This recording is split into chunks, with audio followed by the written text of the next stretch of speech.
So this is the first in a series of sort of IR history crash courses. And the idea here is to take major important historical processes that are really critical to understanding the international system as it exists today, and to kind of distill it down and quickly present it, recognizing that we're going to be covering sometimes 500 years of international history in a relatively short period of time. Again, the focus is on sort of major big picture historical processes, not necessarily the details of who, what, when, where, and maybe why.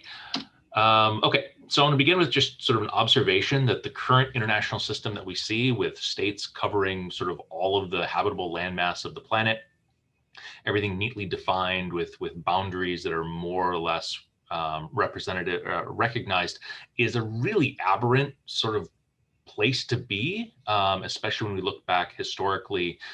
For a good chunk of human history, people were not organized into states at all. They were organized into bands, or small groups, maybe 100 people, maybe family relations that kind of sort of self-govern themselves through a collaborative process of sort of just working stuff out. Or chiefdoms, where maybe there was some sort of hierarchical structure, but a lot of it was villages or bands that were just kind of affiliated with each other, and maybe they had some dispute resolution mechanisms, but it wasn't sort of a hierarchical bureaucratic structure. And then we have states. We have states where you have sort of people whose job it is to administer and extract resources and direct and control resources on behalf of a larger number of people, right? Sort of specialization when it comes to governance, some sort of hierarchical order and authority. And that's pretty unusual. We only saw states emerge historically in a handful of places before the state system sort of took hold and spread globally. But even within sort of this idea of state systems, things historically didn't always look the way that they look today. And so another maybe historical example that's useful for thinking about how much things have changed is the Habsburg Empire. At roughly the same time, when we look at that sort of European state system, the Habsburgs were the leading ruling family within that European state system for a long period of time. And the Habsburg Empire at its peak was really just sort of a family corporate holding. The Habsburgs had land all over the place in Europe, in the Netherlands and in sort of the Austro-Hungarian region and in Spain. And they sort of traded land through warfare and through marriage. But even within that, we're missing some of the messiness, because across the whole of the European continent, roughly 25% of all land was controlled by the Roman Catholic Church. So the idea of sort of territorially set states on a map was something that really emerged much later and much more recently than what we've seen throughout much of human history.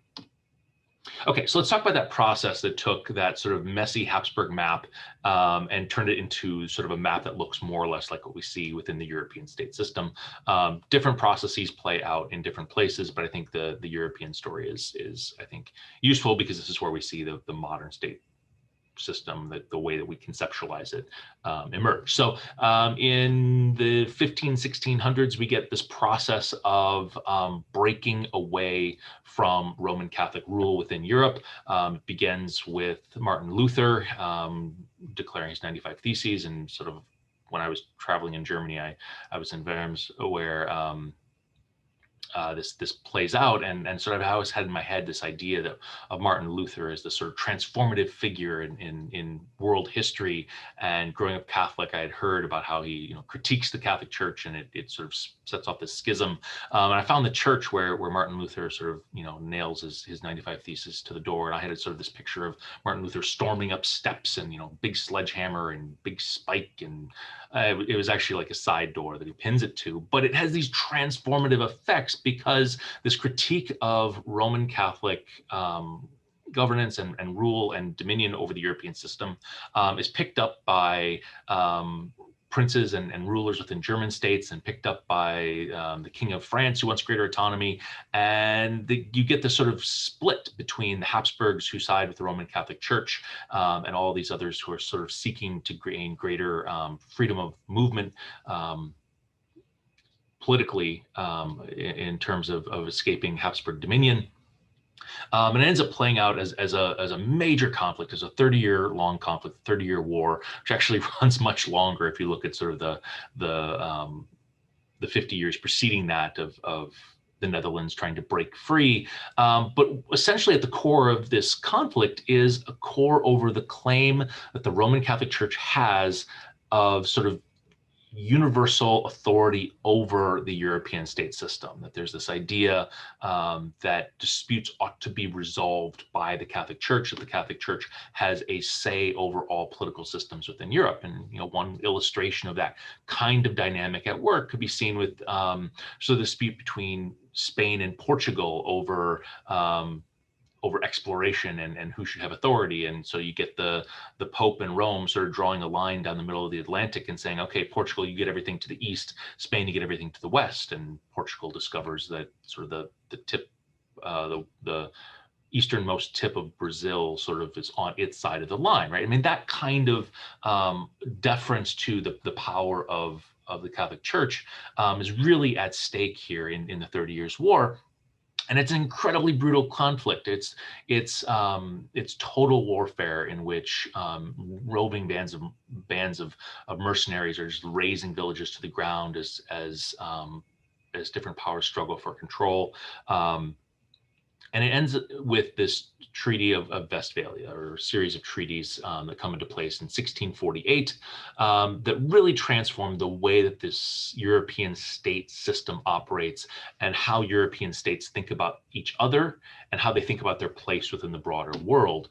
And so the Treaty of Westphalia is oftentimes attributed with establishing the modern state system because it formally or sort of by default establishes this principle of state sovereignty. And what that essentially means is that states are independent.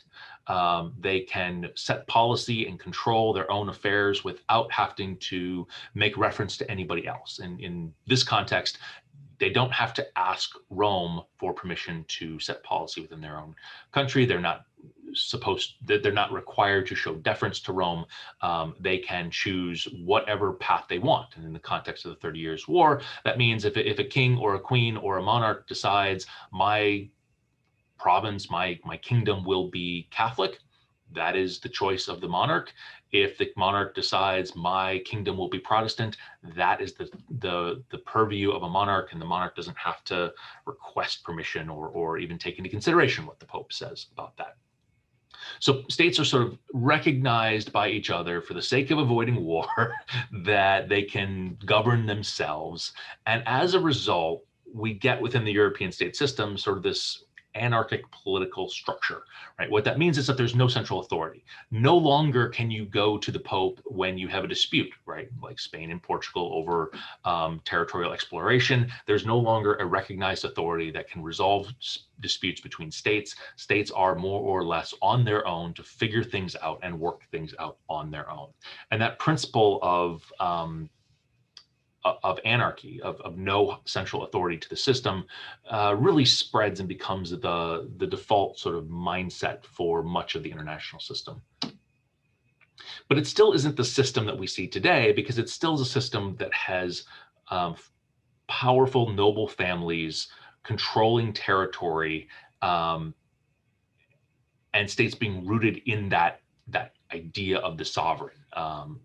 It's not the territorially contiguous maps that we see today. And over the next, 200 to 300 years, that process slowly changes. And we'll talk about the process of nationalism that really rewrites the map of the European system in a later discussion. But for now, I want to flag that shift away from thinking about sovereignty as rooted in a king or a queen, as in the monarch, to a different mode of thinking about sovereignty, of being rooted in a people, right?